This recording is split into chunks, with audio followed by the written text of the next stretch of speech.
Welcome to session 334 of the Bible in a Year commentary. If you started this series on the 1st of January, then today should be the 30th of November. Today we'll be looking at Hebrews 3 to 4 and Psalm 24. But so far in Hebrews, we've read through the comparison between Jesus and the angels and Torah. Likely written in the 60s CE to Jewish Christians, the letter demonstrates how everything in the Old Testament pointed towards Jesus. The letter opened establishing the supremacy of Jesus in all things. Where previously God spoke to his people through his prophets, he now speaks through Jesus. The author then started to compare Jesus to angels. While angels served as ministers and messengers, Jesus was the Son of God, the reflection of God's glory and the exact imprint of God's being.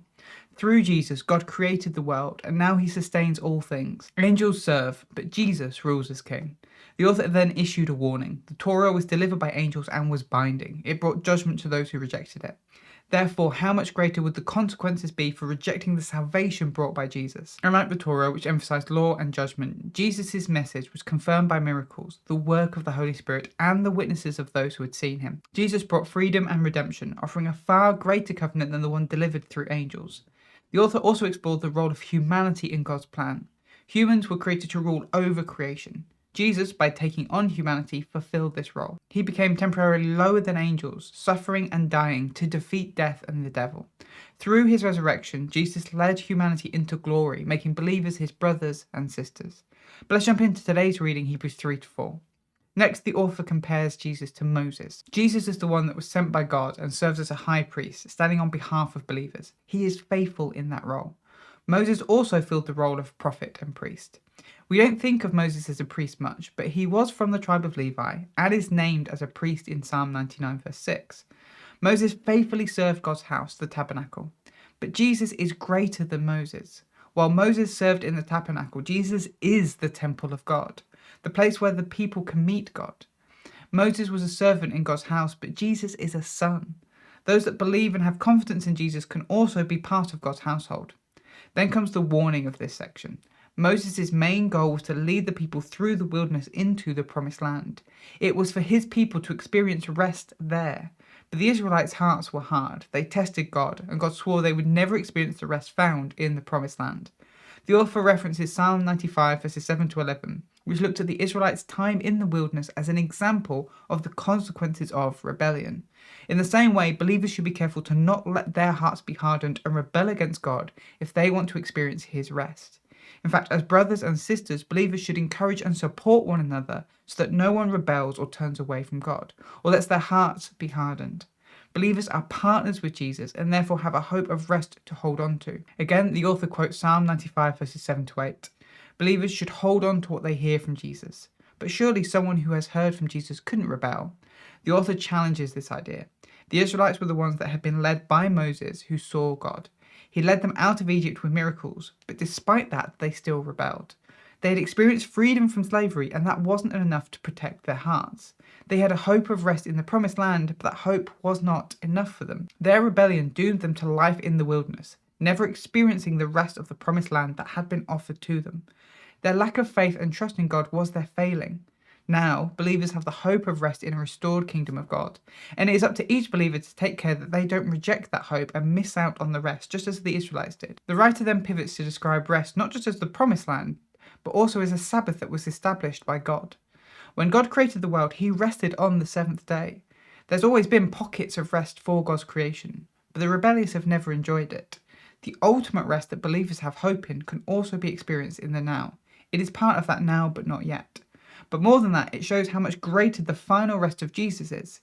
Even those who did enter the promised land and who had experienced its rest were still invited to hear God's voice and experience his Sabbath. There was still more rest to experience even in the promised land.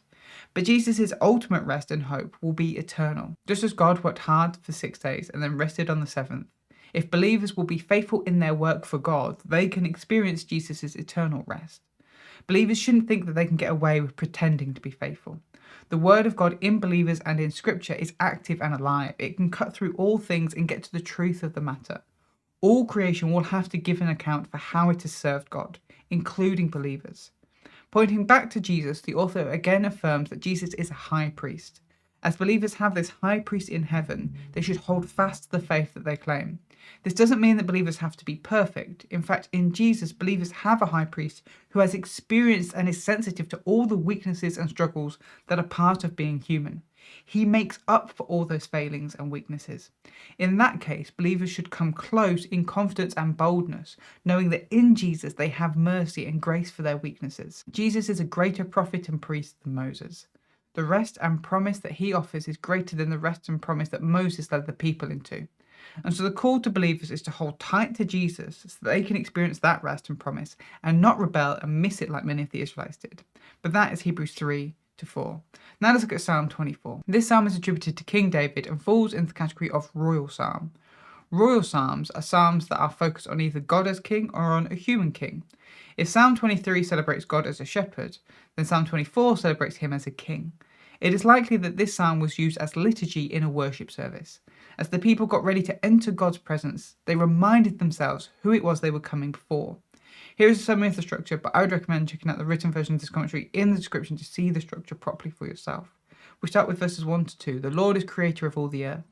Verses 3-6. Those who are pure may enter his presence. And then verses 7-10. The Lord is the King of glory. If there is a king, then there is a kingdom.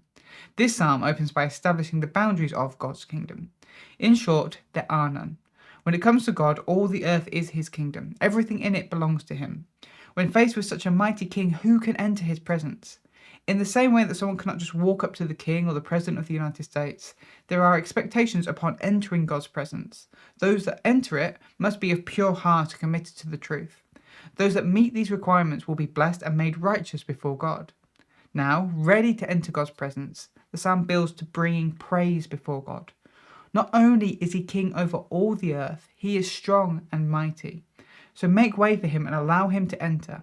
Much like Psalm 15, Psalm 24 seeks to remind us of the awesomeness of God, so that we never take the fact that we can enter into his presence lightly.